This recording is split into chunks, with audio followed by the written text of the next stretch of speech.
Circuit के अंदर, तो उसके करंट को कंट्रोल कर सकती हैं। एक रेजिस्टर है, दूसरा कैपेसिटर है, और ये तीसरी बात जो है वो इंडक्टर है। तो ये है एसी थ्रू एन इंडक्टर। एक इंडक्टर के थ्रू एसी जो है वो किस तरह पास होता है। अब ये आमतौर पर जो इंडक्टर हम लेते हैं ये चोक होती है, और चोक क्या होती है? चोक बेसिकली थिक कॉपर वायर हम इस्तेमाल करते हैं, यानी कि एक सोलेनॉइड जो हम बनाते हैं उसमें आमतौर पर ये थिक कॉपर वायर जो है वो इस्तेमाल करते हैं, सोलेनॉइड बनाते हैं, उसका इंडक्टर बना देते हैं। अब इसका फायदा क्या होता है? इसका फायदा ये होता है कि इसकी रेजिस्टेंस जो है वो बहुत कम होती है। आपको पता है कि रेजिस्टेंस जो है कंडक्टर के एरिया ऑफ क्रॉस सेक्शन के ऊपर डिपेंड करती है। एरिया ऑफ क्रॉस सेक्शन बढ़ता जाता है, रेजिस्टेंस की वैल्यू कम होती जाती है।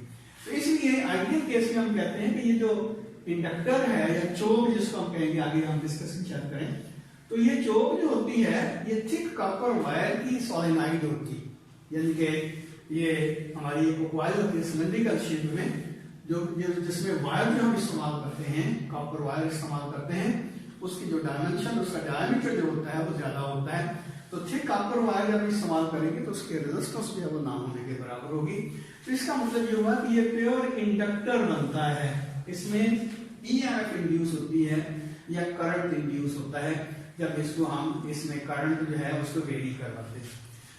तो ये इंडक्टर जो है इसको हम जोड़ देते हैं किसके साथ भाई? एसी सोर्स के साथ।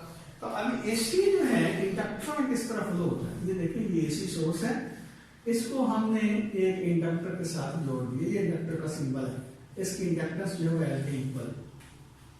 अब ये जो सोर्स है ये जाहिर है एसी है, तो ये करंट जो है इसमें फ्लक्चुएट करवाएगा। तो बजाय इसके कि हम ये कहेंगे ये ईएमएफ सोर्स है, हम कहते हैं कि ये करंट सोर्स है। और किस तरह का करंट देता है? I is equal to I naught sine of theta या ओमेगा टी, यानी ये ओमेगा टी, ये करंट सोर्स है, इसमें करंट जो हम लोग करवाते हैं। इसमें एक्चुअली में हम इसको करंट सोर्स के तौर पर क्यों इस्तेमाल कर रहे हैं कि इसकी जो रिएक्टेंस है वो इसके करंट के ऊपर डिपेंड करती है। इंड्यूस करंट जो होगा इस करंट को अपोज करेगा, यानी कि इसका करंट जब इसमें फ्लो होता है, आपको पता है सोलेनॉइड के अंदर, तो इसके अंदर मैग्नेटिक फील्ड जो है वो डेवलप होता है।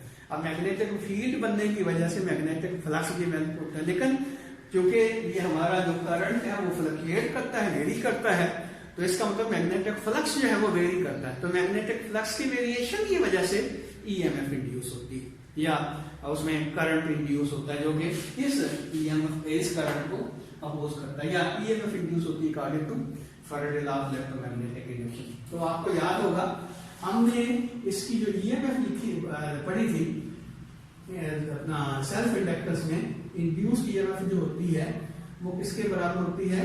एल डेल्टा आई ओवर डेल्टा टी के बराबर होती है। एल डेल्टा आई ओवर डेल्टा टी, ये आर्टिकल जो है दोबारा देख लेना अगर याद नहीं है तो पिछले चैप्टर में। एप्सिलॉन एल यानी कि सेल्फ इंडक्टेंस जो होती है एल डेल्टा आई ओवर डेल्टा टी के इक्वल होती है। अब अगर इसकी जो रेजिस्टेंस है, जिस तरह पहले हमने इसे एक्सप्लेन किया कि इंडक्टर की रेजिस्टेंस जो है ना होने के बराबर, तो क्या होगा? इसमें जो ये सोर्स वोल्टेज क्रिएट करवा रहा है वो वोल्टेज और ये इंड्यूस्ड ईएमएफ जो है ये एक दूसरे के इक्वल होंगे। ये अभी मैं इसकी एक्सप्लेनेशन भी देता हूं। तो इसका मतलब जो है V जो होगी, जो सोर्स इसके तरफ डेवलप करवा रहा है, V वो L delta I over delta T के बराबर ही होगी। इसको समझने के लिए जरा देखिए कि बिल्कुल ये आपके पास एक बॉल है, ये बॉल है, आप क्या करते हैं? इसको एक हैमर से हिट करते हैं, और ये हिट करते या जो हाथ से इसको पुश करते हैं, और ये हाथ की फोर्स जो है उसको कांस्टेंट रखते हैं, और ये हमारे हाथ की जो वेलोसिटी है बिल्कुल जो मैक्सिमम हो सकती है वो बिल्कुल 2 मीटर पर सेकंड हो सकती है। अब हम क्या करते हैं? इसको जब पुश करते हैं इनिशियली 2 मीटर पर सेकंड की वेलोसिटी के साथ, इसको जब हिट करते हैं तो इनिशियली हमारे हाथ पे बहुत ज्यादा फोर्स लगेगी इसके रिएक्शन के तौर पर, लेकिन उसके साथ क्या होगा? बाद में मूव करना शुरू कर देती है। जैसे ये बाल मूव करना शुरू कर देते तो हमारे हाथ पे इसका रिएक्शन जो है वो कम होता जाएगा। अब एक वक्त ऐसा आएगा कि ये जब बाल जो है वो 2 मीटर पर सेकंड की वेलोसिटी से मूव करना शुरू कर देगी तो क्या होगा, अब हमारे हाथ के ऊपर किसी किस्म की फोर्स या रिएक्टिव फोर्स नहीं लगेगी। क्यों बोला, उसकी वजह यह कि हमारा हाथ जो है वो भी 2 मीटर पर सेकंड की वेलोसिटी से ही मूव कर सकता है और बाल भी 2 मीटर पर सेकंड की वेलोसिटी से मूव करती है। अगर ये बात नहीं समझ आई तो एक और देखें कि जो कार है वो स्टार्ट नहीं हो रही तो वो क्या करते हैं, आप उसको धक्का देते हैं। तो इनिशियली क्या होता है, जब उसको चलाना होता है तो बहुत ज्यादा फोर्स लगाना पड़ती है, लेकिन उसके बाद क्या होता है, जब कार चलना शुरू कर देती है तो एक मूडेस्ट सा आप उसको पुश देते जाते हैं तो वो चलती जा रही होती है। तो इसका क्या मतलब हुआ कि जब इनिशियली ये चार्जेस है, यहाँ चार्जेस रुके हुए थे जिनके नेट फ्लो उनकी 0 के बराबर थी, तो हमने जब सोर्सेस के साथ अटैच किया है उसने इसको पुश करने की कोशिश की तो इसकी रिएक्शन जो है वो मैक्सिमम होगा। जब रिएक्शन मैक्सिमम होगा इसका मतलब ये हुआ कि इसको ये रिएक्शन है, इसलिए इसको मैंने शायद पहले बताया था, ये तो बैक ईएमएफ कहते हैं। तो ये बैक ईएमएफ और अप्लाइड वोल्टेज आपस में इक्वल रहेगी। ये उस वक्त की बात है जब हम ये कहते हैं कि इसकी जो रेजिस्टेंस है वो नेग्लिजिबल स्मॉल है, यानी कि जिसका यहाँ देखें कि अगर ये बॉल जो है उसके और फर्श के दरमियान या इसकी जो फ्रिक्शन है वो 0 के बराबर हो तो क्या होगा, हम इसको जो पुश करेंगे 2 मीटर पर सेकंड की वेलोसिटी के साथ तो हमारे हाथ पे किसी किस्म का बोझ या रेजिस्टेंस का सामना नहीं करना पड़ेगा। अगर इसकी रेजिस्टेंस है तो फिर हमें उस रेजिस्टेंस के खिलाफ यानी फ्रिक्शनल फोर्स के खिलाफ फोर्स लगाना पड़ेगी। जब हम ये कहते हैं कि इसकी रेजिस्टेंस जो है वो 0 के बराबर है, इसका मतलब क्या हुआ कि इसकी जो ड्राइविंग फोर्स है यानी ये जो वोल्टेज इसको हम प्रोवाइड कर रहे हैं और ये जो ऑपोजिशन फोर्स है ये एक दूसरे के इक्वल और अपोजिट होंगी, यानी कि ईएमएफ जो है इंड्यूस्ड ईएमएफ और ये जो अप्लाइड वोल्टेज की ईएमएफ है दोनों एक दूसरे के इक्वल होंगी। लेकिन डेफिनेटली ये जो इंड्यूस्ड ईएमएफ है ये इसकी इस वैल्यू को अपोज करती है, V को अपोज करती है, जिसकी वजह से एक स्टेडी करंट जो है यानी फ्लक्चुएटिंग करंट जो है हम इसमें क्रिएट कर सकते हैं। ये उस वक्त की बात है जब EMF और V जो है एक दूसरे के इक्वल हो। तो सिंपल हम क्या कह सकते हैं कि V जो है एप्सिलॉन L के इक्वल होगा। तो एप्सिलॉन L की वैल्यू हमने कहा कि L delta I over delta T के बराबर, ये V आ गया आपके पास।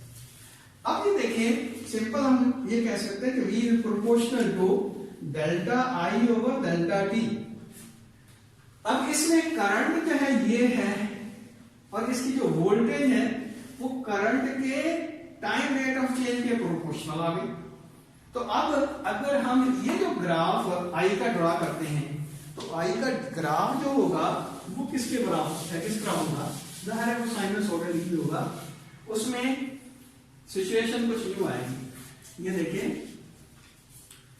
इधर जो है वो करंट का चेंज हो रहा है, इधर हमारे पास टाइम है, तो टाइम और करंट का जो ग्राफ बनता है वो किस तरह का बनता है, ये देखिए ऐसे साइन वेव बनेगी, ये ऐसे इस तरह की सिचुएशन होगी कि ये टाइम के गुजरने के साथ साथ इसकी वैल्यू जो है करंट की वो इस तरह चेंज होती जाएगी और डेफिनेटली ये जो वैल्यू होगी करंट की, ये वाली पीक वैल्यू, ये मैक्सिमम वैल्यू, ये वाली ये I नॉट है और ये भी I नॉट है लेकिन ये माइनस है, क्योंकि ये माइनस I नॉट और ये प्लस I नॉट आ गया आपके साथ। अब ये देखिए जिस तरह कल हमने एक्सप्लेन किया था कि डेल्टा I और डेल्टा T बेसिकली ये स्लोप होगा, IT ग्राफ है, ये IT ग्राफ है, IT ग्राफ का ये स्लोप होगा और IT ग्राफ के स्लोप के वोल्टेज प्रोपोर्शनल है। इसका मतलब ये हुआ कि जिस पॉइंट के ऊपर IT ग्राफ का स्लोप मैक्सिमम होगा वहां पे V की वैल्यू मैक्सिमम होगी और जहां पे IT ग्राफ का स्लोप 0 होगा तो V की वैल्यू जो है वहां 0 के बराबर हो जाएगी। तो अब ये देखें ये इनिशियली इस पॉइंट के ऊपर देखें तो ये ग्राफ इस तरह जा रहा है, इसका मतलब इसका स्लोप मैक्सिमम है, लेकिन टाइम पे गुजरने के साथ साथ क्या होता जा रहा है, ये देखें यहाँ पे पीक पे जाके इसका जो स्लोप है वो 0 हो जाता है और उसके बाद क्या होता है, स्लोप नेगेटिव हो जाता है। ये स्लोप पॉजिटिव, ये स्लोप 0, ये स्लोप नेगेटिव। तो ये ग्राफ इस तरह चेंज हो रहा है ऐसे, यानी कि ये करंट टाइम के साथ साथ इस तरह चेंज हो रहा है। इसका क्या मतलब हुआ, यहाँ स्लोप मैक्सिमम ये स्लोप 0 और ये स्लोप नेगेटिव हो गया, और ये नेगेटिव यहां पे मैक्सिमम होगा, ये इस तरह ऐसे जा रहा है, ऐसे फिर ऐसे जाएगा। इसका क्या मतलब हुआ कि यहां पे स्लोप जो है वो मैक्सिमम है।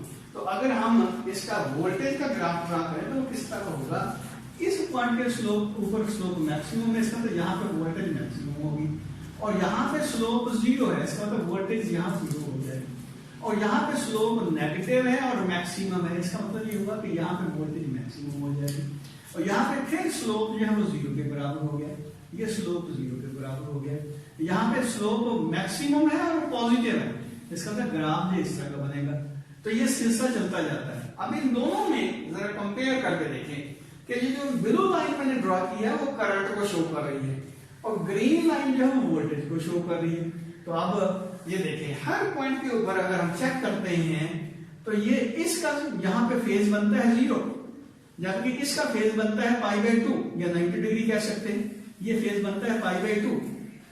अब इसका फेज जो है यहां पे फेज बनता है इसका 90 या π/2, जबकि इसका फेज जो बनता है वो पाई बनता है, और इसका फेज यहां पे जो बनता है वो बनता है पाई, जबकि इसका फेज बनता है 3π/2, ये 3π/2 हो गया, और इसका फेज जो है यहां पे बनता है 3π/2, और इसका फेज बनता है यहां पे 2π। इसका क्या मतलब हुआ, हर पॉइंट के ऊपर चेक करें तो ये जो ग्रीन लाइन है ये ब्लू लाइन को π/2 लीड कर रही है, यानी कि ये ग्राफ जो है इससे आगे चल रहा है, इतना π/2 आगे चल रहा है। इसका मतलब वोल्टेज जो है यहाँ वो करंट को लीड करेगी, यानी कि वोल्टेज लीड करेगी करंट को। अगर हम करंट ये ले लें, आई ये ले लें, तो वोल्टेज इधर आएगी, ये वोल्टेज का यानी कि वेक्टर, ये वोल्टेज का वेक्टर बनेगा, ये करंट का। इस तरह भी शो कर सकते हैं, और इस तरह भी शो किया जा सकता है कि अगर करंट इधर है, आई इधर है, इसका क्या मतलब हुआ, वोल्टेज जैसे आगे जा रही है, तो अब वोल्टेज ये लीड कर रही है, कितना लीड कर रही है, 90 डिग्री या π/2 रेडियन, π/2 रेडियन या 90 डिग्री जो है वो लीड कर रही है वोल्टेज, किसको, करंट को।